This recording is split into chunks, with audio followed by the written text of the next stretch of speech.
ஆதி என்னும் பராபரையே அன்பான மனோன்மணியே ஜோதி எனும் பஞ்சகத்தாலே சொற்பெரிய கரிமுகனே தேதநீக்கும் கந்தவளே திருத்துகின்ற குருநாதர்களே 18 சித்தர்களே பண்பான பரமசிவமே ஓதியே ஜோதிடங்கள் உரைப்பதற்கு நாத விந்து வடிவாக நல்ல துணை ஆவீரே. உலகில் உள்ள தமிழ் பேசும் அனைத்து நல் உள்ளங்களுக்கும் மற்றும் ஜோதிட சான்றோர்களுக்கும் மூத்தோர்களுக்கும் ஆர்வலர்களுக்கும் மற்றும் இந்த காணொலியை காணும் உங்களுக்கும் ஆஸ்தோராஜின் இனிய நல்வணக்கங்கள்.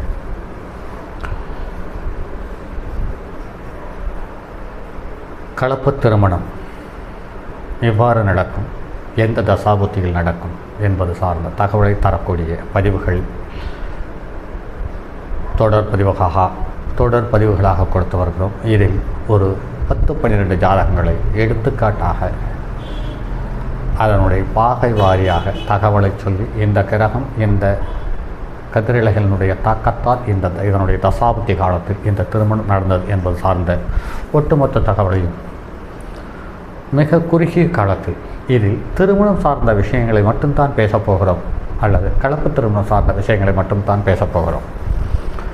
மற்ற எல்லா விஷயங்களையும் பேசுவோமானால் அது நடைமுறைக்கு ஒவ்வாத மிகப்பெரிய காணொலியாக அமைந்துவிடும். இதையே மக்கள் பார்க்க சங்கடப்படுகிறார்கள். ஆக இதை பார்க்கக்கூடிய நண்பர்கள் ஜோதிடர்களாக இருக்கும் பட்சத்தில் அவர்களுக்கு ஒரு ஆகச்சிறந்த அனுபவத்தை தரும். ஏனென்று கேட்டால் இந்த காணொலியில் சொல்லக்கூடிய 2 நிமிடம், முன்னால் 1 நிமிடம் பின்னால் 1 நிமிடம், இந்த 2 நிமிடங்களை தவிர மீதி எல்லா நிமிடங்களுமே ஒவ்வொரு தகவல்களை உங்களுக்கு சொல்லும்படியாகத்தான் வீடியோவை காணொலியை போட்டுக்கொண்டிருக்கிறேன் என்பதை மனதில் வைத்துக்கொண்டு பாருங்கள். கடந்த காணொலியில் திருமதி இந்திரா காந்தியினுடைய ஜாதகத்தை பார்த்தோம். அடுத்து அவருடைய முதல் மகனான ராஜீவ்காந்தியினுடைய ஜாதகத்தை காதல் திருமணம் எவ்வாறு நடந்தது என்பது சார்ந்த தகவலை அடையாளம் காட்டுவதற்காக எடுத்துக்கொண்டோம். இது காலபுருஷனுக்கு 5ஆம் இடம் என்று சொல்லக்கூடிய சுக்கிரனுடைய வீடு, சூரியனுடைய வீடு. சூரியன் தன்னுடைய சொந்த வீட்டில் ஆட்சி பெற்றிருக்கிறார். அடுத்து சுக்கிரன், புதன், குரு, சந்திரன் ஆக 5 கிரகங்கள் லக்கணத்தில் இருக்கிறது. இந்த 5 கிரகங்களில் 3 கிரகங்கள் ஒன்றுக்கொன்று நட்பு, 2 கிரகங்கள் ஒன்றுக்கொன்று நட்பு, மற்ற கிரகங்கள் இந்த 5 கிரகங்களில் ஒன்றுக்கொன்று பகை கிரகங்களாக இருக்கிறது. இந்த பகை கிரகங்களில் அதிக சக்தியை பெற்ற கிரகம் மாரகாதிபதியாக இருந்து பலமான சங்கடத்தையும் பாதிப்பையும் உண்டு பண்ணியிருக்கிறது. லக்கணத்துக்கு 2ஆம் இடத்தில் செவ்வாய் தோஷம், லக்கணத்துக்கு 6வது இடத்தில் கேது, லக்கணத்துக்கு 11வது இடத்தில் சனி, 12வது இடத்தில் ராகு. இதில் பாருங்கள் நண்பர்களே, லக்கண புள்ளியே பூர நட்சத்திரம் 2ஆம் பாதத்தில் அமர்ந்து மாரகாதிபதியினுடைய சாரத்தை பெற்றிருக்கிறது. அடுத்து சூரியன் மக நட்சத்திரம் 2ஆம் பாதத்தில் இருந்து லக்கணத்திலேயே இருக்கிறது. ஆனால் மகத்துக்கு நட்சத்திரத்தை கொடுத்த கேது லக்னாதிபதிக்கு 6இல் இருக்கிறார். 3.58 பாகையை பெற்றிருக்கிறது. அடுத்தது சந்திரன் பூர நட்சத்திரம் ஆக சந்திரன் விரையாதிபதியாக லக்னத்திலிருந்து அவனும் சுக்கிரனுடைய நட்சத்திரத்தை பெற்று பாதகத்தை தந்து விடுகிறார். 17.6 பாகையில் இருக்கிறது. செவ்வாய் உத்தர நட்சத்திரம் 2ஆம் பாதத்தில் இருக்கிறது. லக்கணத்துக்கு 4க்குரியவன் 2ஆம் பாதத்தில் இருப்பது சாலச் சிறந்ததாக காணப்படுகிறது. அதே சமயத்தில் லக்கணத்துக்கு 9க்குரியவன் என்று பார்க்கும் பொழுது 9ஆம் இடத்தை பார்த்தான். ஆனால் 9ஆம் இடத்துக்கு 6ஆம் இடத்திலிருந்து பார்த்தது தான் ரொம்பவும் சங்கடப்படக்கூடிய ஒரு சூழ்நிலை. அடுத்து புதன் உத்தர நட்சத்திரம் முதல் பாதத்தில் இருக்கிறது. இந்த புதன் தான் இவருக்கு அதிகபட்ச பாகையில் இருக்கிறது.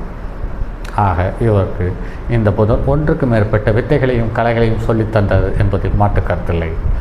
அடுத்து குரு மக நட்சத்திரம் 4ஆம் பாதத்தில் இருக்கிறது. இந்த மகத்திற்கு வீடு கொடுத்த நட்சத்திரத்தை கொடுத்த கேது லக்கணத்துக்கு 6இல் இருக்கிறது. ஆனால் 12.9 பாகையை பெற்றிருக்கிறது. சுக்கிரன் பூர நட்சத்திரத்தில் வலுவாக இருக்கிறார். ஆனால் மாரகாதிபதியினுடைய நட்சத்திரத்திலே இருந்து தன்னுடைய ஸ்தானத்துக்கு 11ஆம் இடத்தில் 11க்குரியவனோடு சேர்ந்திருந்ததனால் வலுவான சுக்கிரனாக அமைந்தது. அதாவது மனைவி வலுவானவர்களாக அமைந்தார்கள். அடுத்து சனி திருவாதிரை நட்சத்திரத்தில் ராகுவோடு சம்பந்தப்பட்டிருக்கிறார். இந்த இடத்தில் தான் குறிப்பிட வேண்டிய ஒரு தகவல், ராகு கடக ராசியில் நீர் ராசியில் இருக்கிறது. இந்த நீர் ராசியில் இருந்தாலும் சனி ராகுவுக்கு 12ஆம் இடத்தில் இருக்கிறது. ஆக 7ஆம் இடத்துக்குரியவன் நின்ற நட்சத்திரம் திருவாதிரை. அது லக்னத்துக்கு 12இல் ராகு கடகத்தில் நீர் ராசியிலிருந்து நாடு விட்டு நாடு செல்லும் நிலைமையை உருவாக்கியது. அடுத்து சனி என்று பார்க்கும் பொழுது திருவாதிரை நட்சத்திரத்தில் இருக்கிறது. அடுத்து ராகு புனர்பூச நட்சத்திரத்தில் 4ஆம் பாதத்தில் இருக்கிறது. அதாவது ராகுவும் குருவனுடைய நட்சத்திரத்தில் இந்த லக்னத்திற்கு 8க்குரிய மாரகாதிபதியினுடைய நட்சத்திரத்தில் ராகு இருந்து 12இல் அமர்ந்து விரையாதிபதியாகவும் விரயத்தில் இருப்பவனாகவும் செயல்பட்டு நிறைய சிக்கல்களையும் சங்கடங்களையும் அள்ளி தந்திருக்கிறது. கேது உத்தர நட்சத்திரம் 2ஆம் பாதம். ஆக சூரியன் தன்னுடைய நட்சத்திரத்தை கேதுவுக்கு கொடுத்திருந்தாலுமே கூட அந்த கேதுவும் லக்னாதிபதியும் லக்னத்துக்கும் நின்ற நிலைக்கு 6க்கு போய் அது பாதகத்தை தந்திருக்கிறது என்பதை நடைமுறையில் பார்க்கிறோம். ஒரு ஜாதகத்தில் 2 மாரகாதிபதிகள் வலுவாக இருந்து அவர்கள் இருவரும் லக்னத்திலேயே அமர,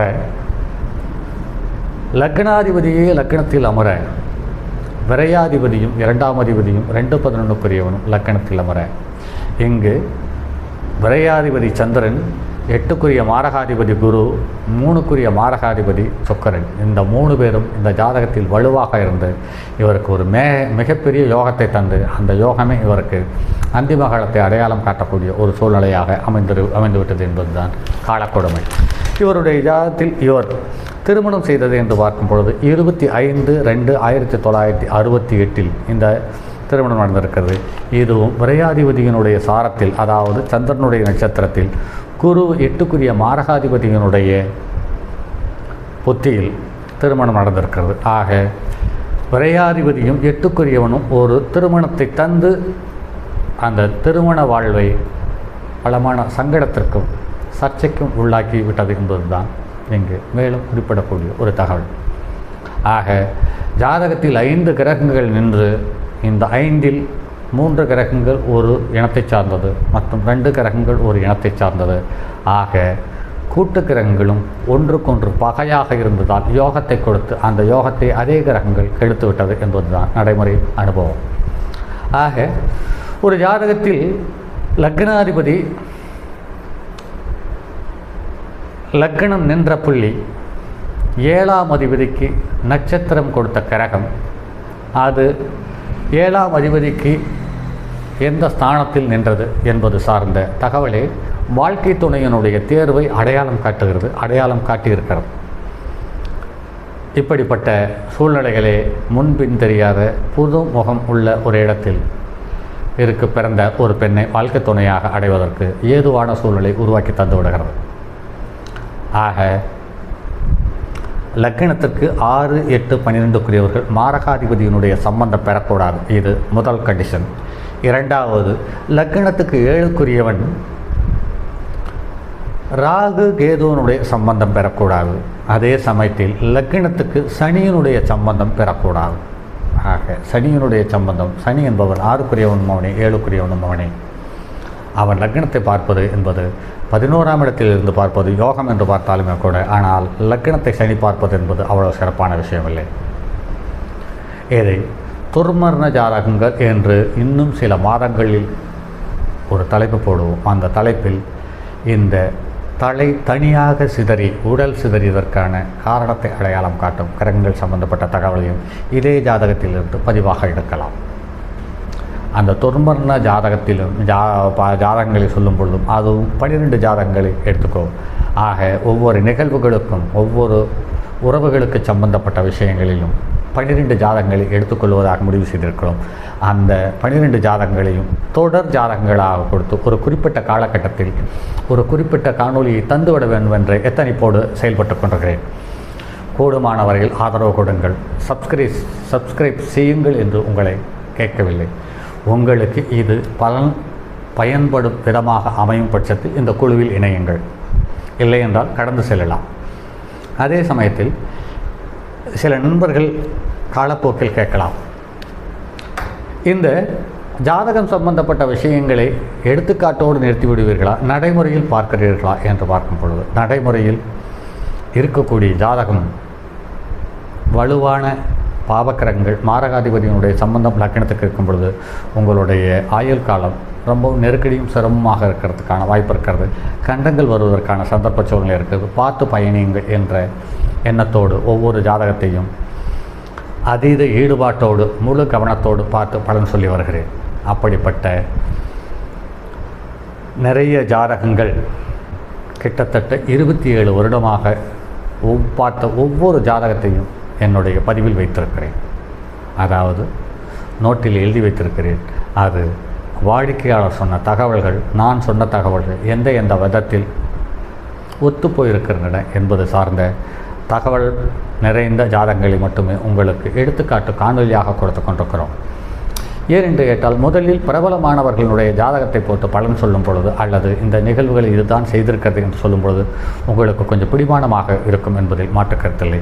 இப்படி இருக்கும் பட்சத்தில் உங்களுடைய உறவுகள், நண்பர்கள் இப்படிப்பட்ட விதத்தில் கலப்பு திருமணம் செய்திருக்கிறார்களா என்பதை நீங்கள் சுலபமாக ஒப்பிட்டு பார்ப்பதற்கான வாய்ப்பை உண்டு பண்ணி தரும் எனது காணொலி.